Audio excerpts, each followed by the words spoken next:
well? I'm very well, actually. I've been away. I've had a great time. I've been mudlarking. What the fuck is mudlarking? I'll tell you what the fuck mudlarking is. We've been down towards the south end of England, and we went off to the River Thames. And when the tide is out, the mud banks on the River Thames become exposed, and you get down in the mud. Mudlarking is an old term for poor people that used to go down into the mud to see what treasures. So if people have dropped money over, or if they dropped pottery and that sort of thing that they could sell. So that's where the term mudlarking comes from. So we were doing that. We were down there. I was down there with our Stephen, going through the mud. We were finding old clay Victorian pipes for 120 years old, 130-year-old pipes. And Stephen actually managed to find part of a jaw from a horse with all the teeth still in. And you can actually tell by the colour of it that it's over 100 years old. Bloody hell. Yeah, it's really interesting. And he found a tiny bit of pottery like that with the markings on it, and the markings indicate that it's Iron Age. Wow. Yeah, wonderful stuff.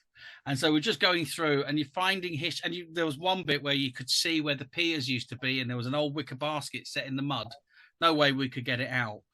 But you could see that this, again, late Victorian, probably early Georgian to pre-war Georgian type, where these baskets were lowered over the side of ships for black market trading on the poor side of the thing. And you're just looking at all this history. It was just very, very interesting, very dirty, very muddy, much fun. Yeah, it sounds it. It really sounds it. You lucky bastards, yeah. Yeah. Has Stephen kept his horse's head, his horse jaw? Yeah, we've still got the jaw. I've got a glass cabinet with loads of CDs that have been packed away. So he's getting the glass cabinet to display his finds in, his treasures. It's great. Brilliant. So that's excellent stuff, yeah. So we now have items in the house as old as the stories that we read. However, saying that, not old, yeah. Today's isn't that old, is it? No. No. So, well, he was a friend of the show. Yes. So tell us, please, oh mighty Dr. Ashley Lister, what have we been reading this week? This week we have been reading Calling Card by Ramsey Campbell. In this story, it's Christmas. Our main character, I'm going to call her Dot because I was writing in shorthand and I know it's Dorothy, but Dot picks up the Christmas cards that have been delivered through the front door, and there's a selection of them, and she goes through them and she finds one that's written in a scrawly handwriting. And when she opens it, instead of it saying Happy Christmas and a prosperous New Year, it says Harried Christmas and no New Year. Dun, dun, dun. And from there, things go downhill for Dot. Dot is perceiving the world in a way that can best be described as through a Ramsey Campbell filter, which I think that's fair. Yeah, there's a smell, and it's not just because the story is set in Liverpool, but it's just like an unpleasant smell. Yeah, there's a sense of danger and menace. There's a little bit of backstory regarding the previous occupant and why the letter has arrived. And then it's wham, bam, thank you, Dorothy. Is that roughly the one that you read? That is roughly the one that I read, absolutely. What did you think to it? I loved it. I absolutely loved it. For all the same reasons that I like H.P. Lovecraft. Because it was one of those really strange ones. And this is why I'm going to be interested. I'm not just saying this because Ramsey's a friend of the show. No. Right? We're very honest people here. We don't just blow smoke up people's asses. No, I'm not honest. I loved just the sense of horror running through the entire thing without any real narrative to speak of. It felt like somebody driving themselves mad. You were even questioning yourself onto whether or not this is going to end up as a horror story, and then it ends up as a horror story. I loved it. Yeah, I'd written down, I mean, the way he writes is absolutely beautiful because he sidesteps simile and he goes straight for metaphor. Yes. And because of that, you're thinking, hang about, what the fuck's happening here? And you have to go back and reread it. And like you say, you're questioning yourself, thinking, did I read that right? Is this world now a little bit odd? Yeah. And it's part of his style, it's part of his trademark of writing, Yeah. where he will, yeah, just throw these metaphors out there. And the world has changed, and you have to sort of like look at it through that wonderfully skewed vision that he's got, which makes you doubt everything that you're reading from there Yes. on. So yeah, that was wonderfully disconcerting. I thought with negatives on it, it was maddeningly short. I wanted it to be much, much longer. It got to the Yes. end. Yeah. But that made it the perfect length for me. Because it was maddening short. It was because it was that kind of point of like it suddenly happens, and you don't know what the hell's going on, and suddenly it's all ended.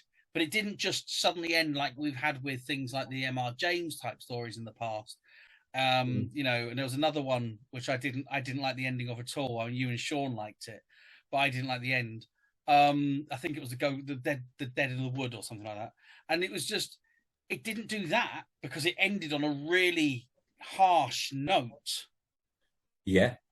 But it made you want to know more, and that's the secret. It's almost like they say about comedians, isn't it? Always leave the audience wanting more. And yeah, definitely left me wanting more. And yeah, some themes that we'd got in there. I mean, first of all, I felt silly that it's August and I'd got us reading a Christmas story. And it is. It is a Christmas. It's not just set at Christmas, but it is a classic Christmas ghost story in the way that because it is that whole week between Christmas and New Year. Yeah. You know, and it is that whole. You know what it reminded me of? I say it had that beautiful H.P. Lovecraft feel about it, but it also reminded me of things like Jacob's Ladder, the film Jacob's Ladder. I've not seen that one. Oh, it kind of goes into this dream state at some point where you don't know whether there was one moment where you're kind of going through it, going, where did the kids come from? You know, and like you say, you're kind of questioning. You kind of have to go back, and even to the point where you actually lose sense of time within the story. Yeah. There are moments in it where you forget that it's Christmas and it's winter and it's heading towards New Year until he suddenly mentions it again. And it brings you back in, which I thought was really clever manipulation of the reader, the way that he was doing it.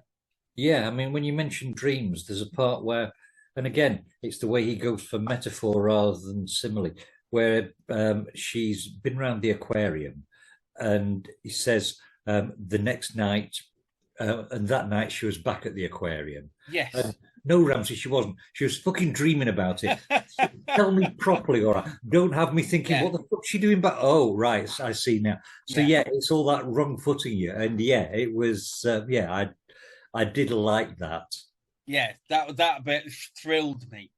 That's what I mean. Is it kind of like, because you have the child swimming towards her and then the creature, and it was just like, whoa, it really was just amazing. Yeah, and actually, I never really thought about that. Actually, it's the sidestepping of simile, because you get so used to reading things in that way that you almost kind of forget that he's not using it in that way. He is just using the metaphors, and it's very, very clever. It's very, very clever, and it's very well done. You can tell the influences that he's definitely influenced by H.P. Lovecraft without a doubt.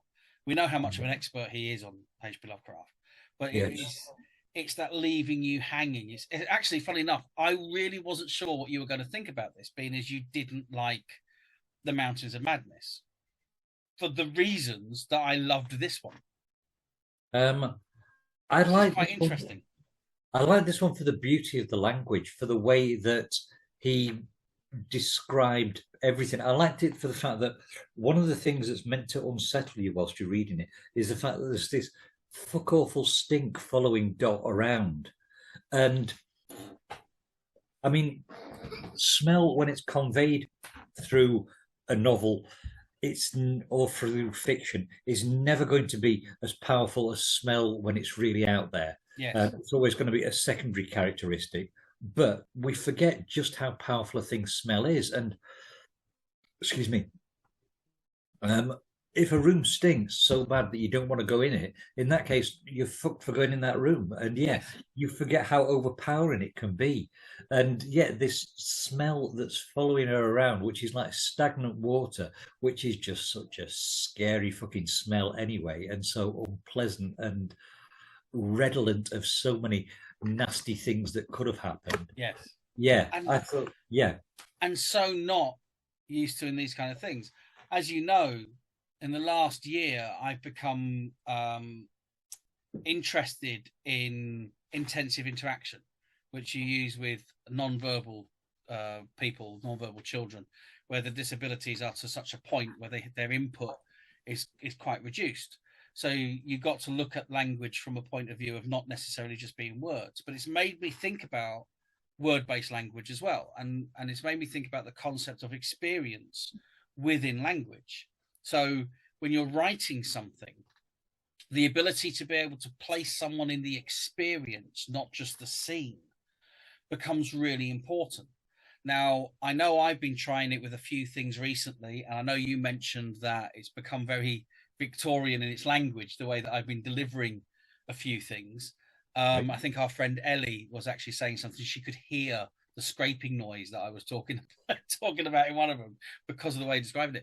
And he's done this with this extra sense, with the smell.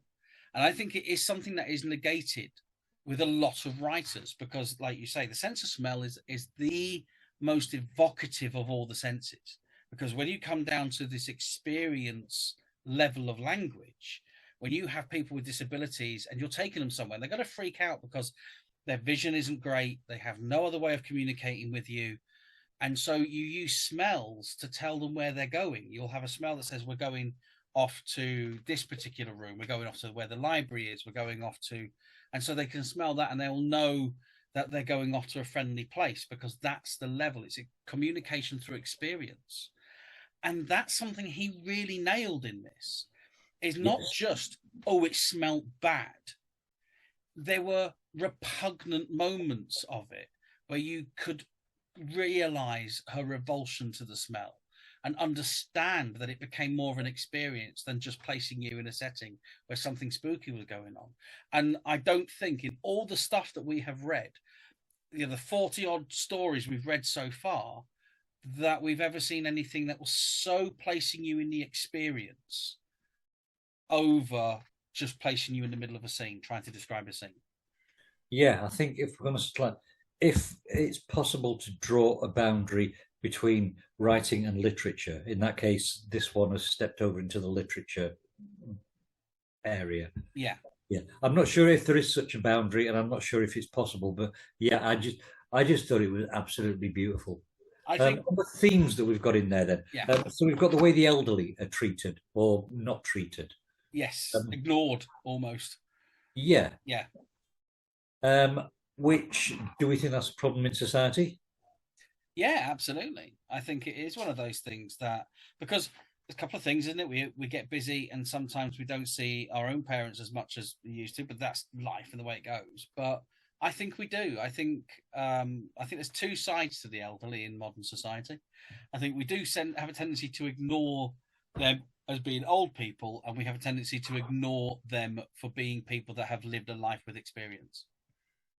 And I think that's what makes it so relevant with it being a Christmas story, because that's the time that you're forced to put up with these elderly people. I mean, I love it's like the bit towards the end, the bit that really hit home.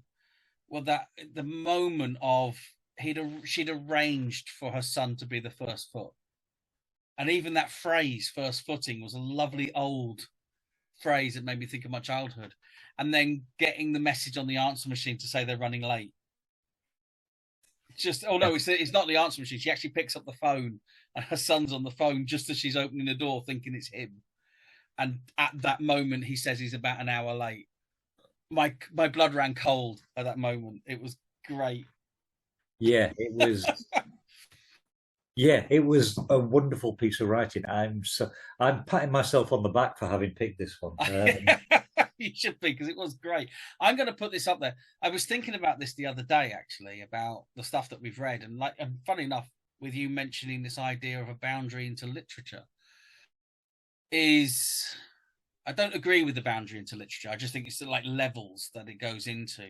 And I'm going to put this up there with H.G. Wells' Door in the Wall and The Monkey's Paw. I think those three are so well contained within each other to the end. And we've read The Yellow Wallpaper as well. And The Yellow Wallpaper, yes, I'll bring it in with that one. It's when there's most of the stuff that you read in the horror genre, in particularly early examples of horror genre, is it kind of tails off towards the end. And it's like that one, it was the burial one, wasn't it? Edgar Allan Poe. Premature Burial. I didn't like the end. I didn't like the way to me, it felt like it copped out. And like I say, the M.R. James did that a few times. Actually, there's some big similarities, I think, between this one and M.R. James' Casting of the Runes in the way that it goes. And also big similarities between this one and that ABO one that we read the other week, in that they have that same sort of feeling of the front door, and they have that same sort of feeling of, something's coming, and it's coming, and you can't stop it happening, which particularly with the M.R. James one, but they did end up stopping it happening. They had that slight cop-out on it. Like the Mezzotint had that slight cop-out on it, where this one, Yellow Wallpaper, the H.G. Wells Door in the Wall, no cop-outs in them, none at all. It's solid all the way through to the end to give you an absolute shocking end. Do we think that that's because it's not through to an end? It's through to that bit before the end. Yes. Which it doesn't take that extra step. Yeah. Which I suppose it doesn't need to. I mean, Dot, for all her many good qualities, she's not exactly Conan the Barbarian, and she's not going to be able to sort of like fight off whatever might be about to attack her. No, but the temptation would be to take a different point of view, wouldn't it? I mean, the whole thing, you're seeing it from her perspective, from Dot's perspective. From a third person, but from Dot's perspective. So the temptation is to then bring in the son to find the body, or find nobody there, to have that reveal that something sinister has happened to her from somebody else arriving. Yeah. So all credit for not giving in to the temptation for that. So because that's where, like you say, the Door in the Wall with H.G. Wells, because it's told in vicariously by another person telling you the story, so you get the end of what happened, but you get no conclusion. You still get that kind of like, oh well, did they just decide to punk out? Was it so and I liked that, and I think that's where and the Yellow Wallpaper, there's no real conclusion at the end. It still leaves the reader with the question of what has just occurred, without laying it out for them to say this is what's occurred. And the more we do these kind of things, which I think actually, even though it wasn't executed so well, The Demon Lover, Shirley Jackson, did the same thing as this, and it left you going, well, you still don't know what's really occurred. You just know that something really nasty's happened. Yeah, and I was just thrilled to actually read this one. Well, actually, not read it, listen to it. The guy who actually narrated it, did you hear the same one as I did? Was he called Hugh Carr? Yes. What a reading, yeah. Didn't he do a good job on that? Yeah. It really did, yeah. Yeah. Yeah. If you're watching this, Ramsey, you need to do more work with him, because he really knows how to read your work. Yeah. Yeah. What a great thing. So what do you think, Ramsey? Do you think this is, I mean, we know him to a certain degree. You know Ramsey a bit better. You've spoken to him a bit longer than I have. And he does use his influence, and he's really into his cosmic horror. Is a good question then, would you count this in the genre of cosmic horror? Possibly. I mean, it reads like the contemporary version of a Victorian ghost story or a Victorian cautionary tale. Um, Yeah. and yeah, and I'm saying that, and I'm just thinking of the slimy feel of that card now, and the way when she grabbed that kid's hand and got the stranger's hand, and it was a squishy hand, and the tactile description that's there as well. It's enough to sort of like, maybe this is why I didn't sleep so well last night. This But could it's be it, couldn't it? but I tell you what, I can pull in influences, taking it from a creator's point of view. The whole hand scenario is pure Shirley Jackson, Yeah, from the Haunting of Hill House. And she did that beautifully with the whose hand was I holding? The idea of holding someone's hand and then realizing the only other person in the room is somewhere else and you couldn't be holding their hand. That was beautifully done. And he did that same scenario here, but did it in a different tactile way. That you suddenly realize you couldn't be holding that hand because of the feel of it. yeah, And it suddenly took on that dreamlike state of being surreal in its implication or application, I should say. And I thought that was very clever. But you can see where these influences can sort of like fall in, and how you can use them in such original ways. I mean, one of the things that I loved was when he described a hand as being snail coloured. And it Yeah, was the just, snail-coloured hand. Yes. Yeah. yeah, Yeah. which it shouldn't work. I mean, they're all different fucking colours, but yeah, No, but you've got the texture. That yeah, one phrase is it's exactly what you were saying before about it being metaphor, not simile. yeah, Is by saying that you got the texture, you got and you got the repulsiveness of it, and you got the sliminess of it, the grayness of it, and because it was applied to a hand, you instantly knew it was a dead hand. It was great. yeah, It's one of those descriptions like, and I like Roger Waters with Pink Floyd, and he once described attention as being tight as a tourniquet, dry as a funeral drum. And I thought they're just really nice descriptions that instantly create images and feelings in your head. That's one of my favorites of all time. That one from this one, snail-coloured hand, was just great, genius level. I remember hearing some musician describe one of his colleagues because he'd used the word tight there.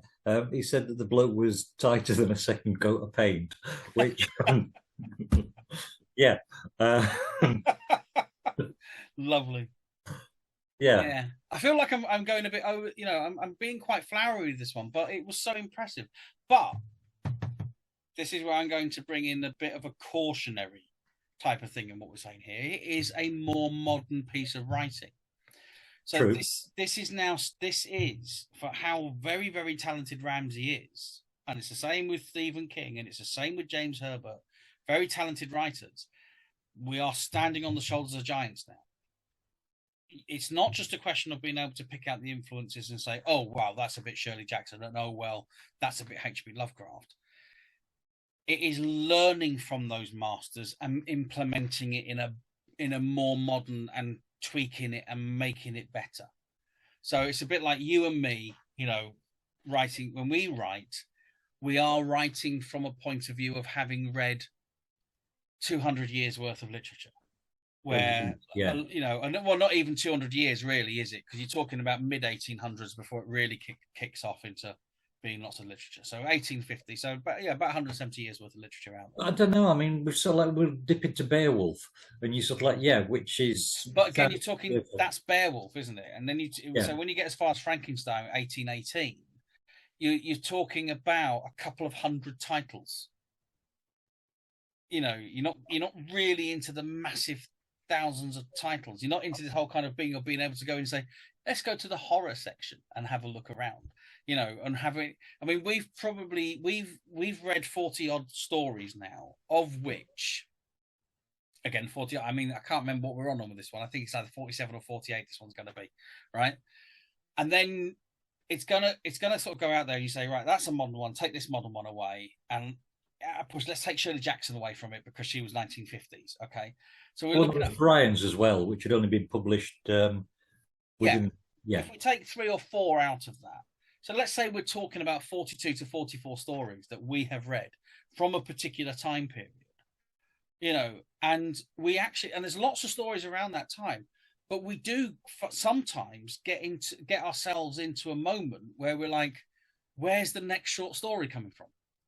Yeah. Where now, if we did it now, it would be we'd have 100 tomes, 100 anthologies on the shelf. Yeah. With horror stories, and each one of them different.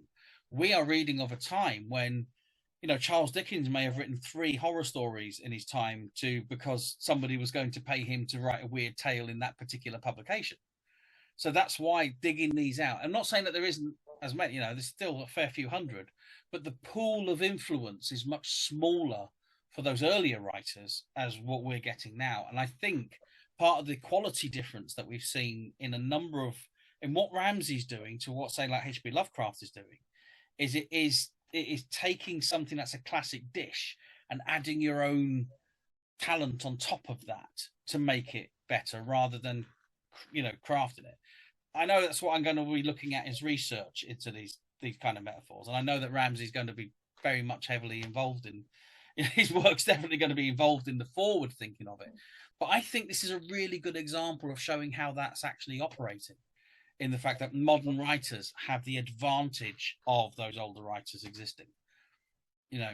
I think I get what you're saying. I like the idea of it being sort of like sprinklings on top and standing on the shoulders of giants, but also it feels as though what we read there is the distilled essence from the best of those writers. Yes. So it's almost as though, well, we've got Lovecraft, but we've taken out sort of like the racism, we've taken out the chunky parts that don't quite work. We've stepped away from this, oh, well, I can't describe this. Fuck off, Lovecraft. If you can't describe it, in that case, stop pretending you're a writer. Yeah. In a less AI kind of way. It's like, if you were teaching it, this is one of those strange things about AI artwork, isn't it? Because sometimes you look at AI artwork, it's amazing. I've used it. It's stunning. I've used it to design these tarot cards for a game that I've been designing, and they look amazing. But they are actually an average of other art styles where, you can distill it, you can filter it, you can do all that, but it's not just being filtered through a concept of a set of rules. This has been filtered through. You're talking about taking the best elements of these other writers and then filtering it through the imagination of Ramsey Campbell and the imagination of Stephen King and the imagination of James Herbert. And by doing that, so you're not so much distilling it, you are filtering it through someone who's got, take Ramsey Campbell, he's got as equal a great imagination as H.P. Lovecraft.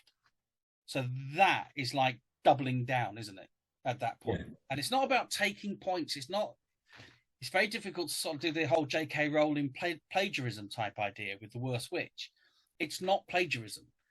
It's combined ideas that sit on top of each other and become better and distilled and become more enjoyable because.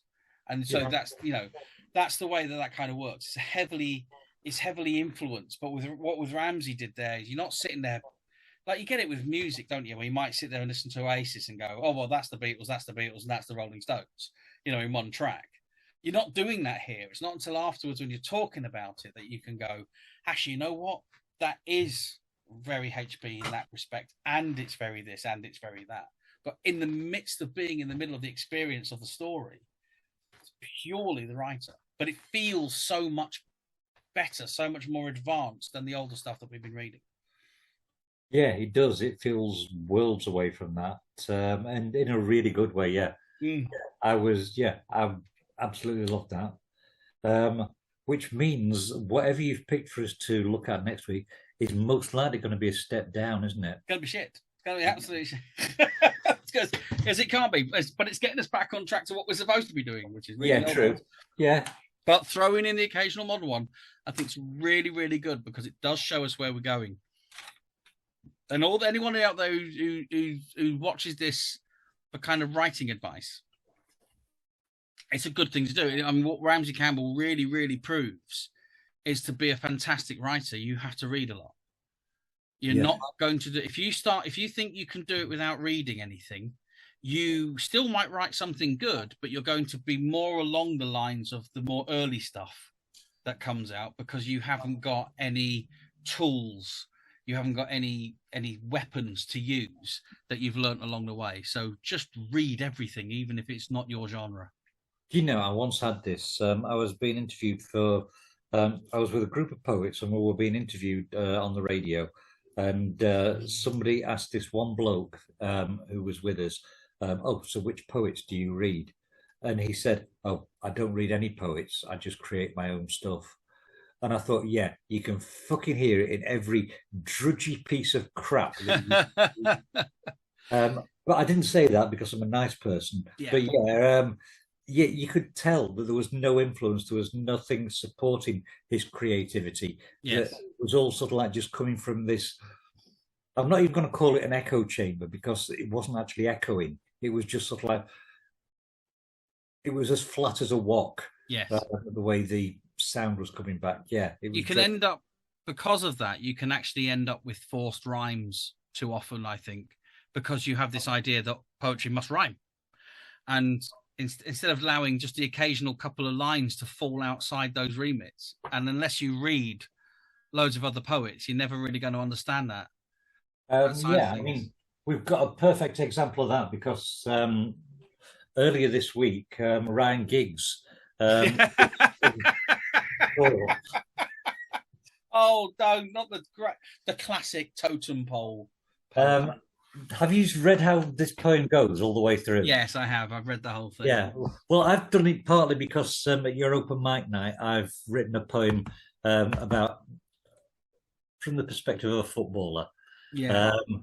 But yeah, his, which starts off with, "Darling Kate, unequivocally, our love was fate.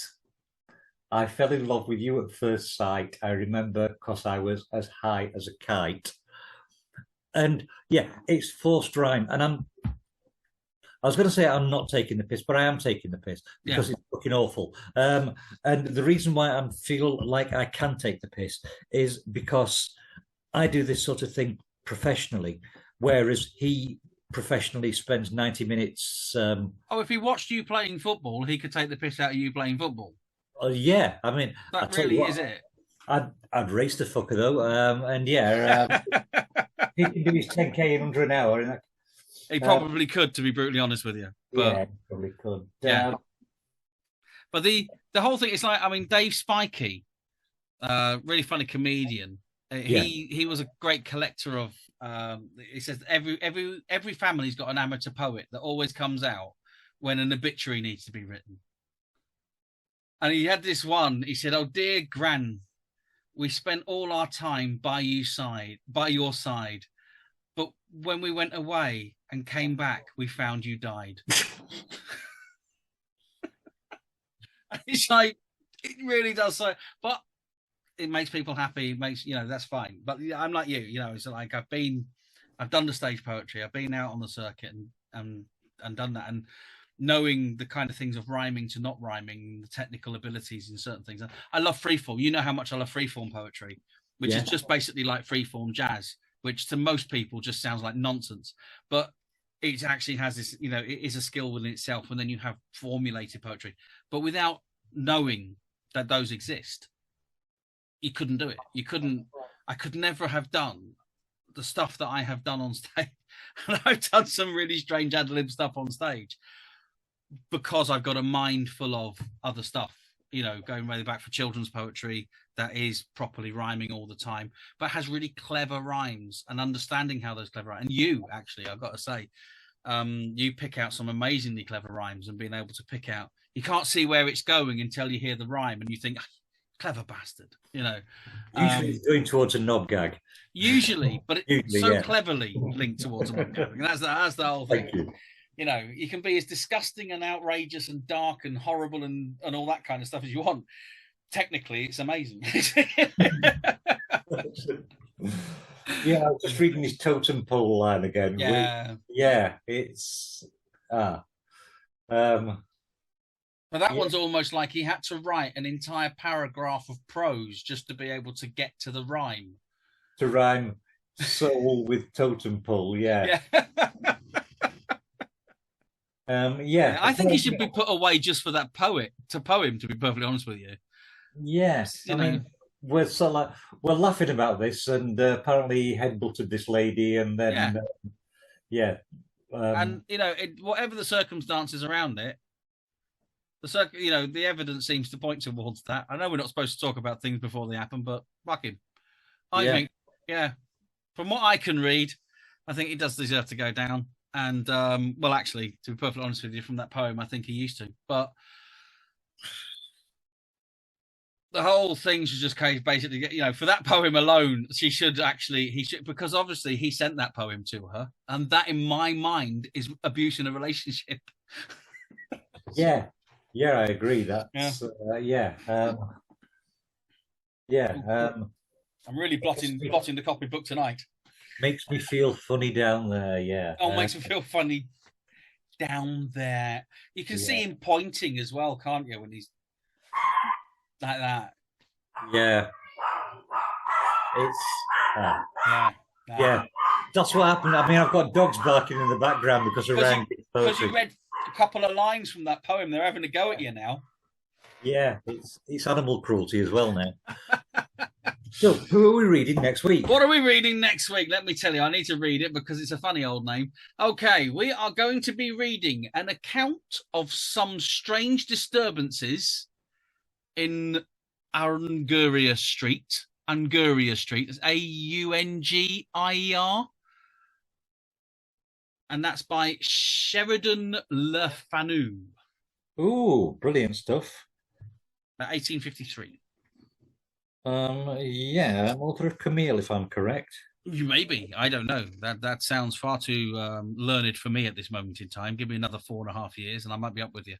I think so. I'll double check now because I don't look like an arse. If I've got it wrong, you can always take it out of, in the edit. So share it. No, we'll replay it. We'll put it on one of those stutter things that you get on YouTube. So it will replay the error over. Camilla, there you go. Camilla, that was miles off. So so that's what we're reading. I have never read this one. Well, I claim to have never read this one, but as we have found, I have read many a horror story that I didn't know who it was by. So it might be one of those. Then again, it might not be. But apparently, according to my research, he is considered to be one of the greatest Irish ghost story writers. Oh, brilliant. We've got it on YouTube as well. Marvellous. So that will be going onto the reading list as well when we're close to the time. There we go. You hear that? There's a little bit of it there. A little bit of it going on there. Brilliant. Oh, right. That's what we're on next week. And do you know what? I'm tempted to think this one's going to be quite good. I had a colleague who... I was actually talking to the colleague's wife today, and he always used to rave over Sheridan Le Fanu. So, this should be good. Yes, so this should be great. Brilliant. Well, that was another fantastic discussion. That really was. Ramsey, if you actually listen to this one, come on again. Yeah. We'd like to have another discussion with you about something. That would be great. But till next time. Arrivederci. Cheery bye. Bye.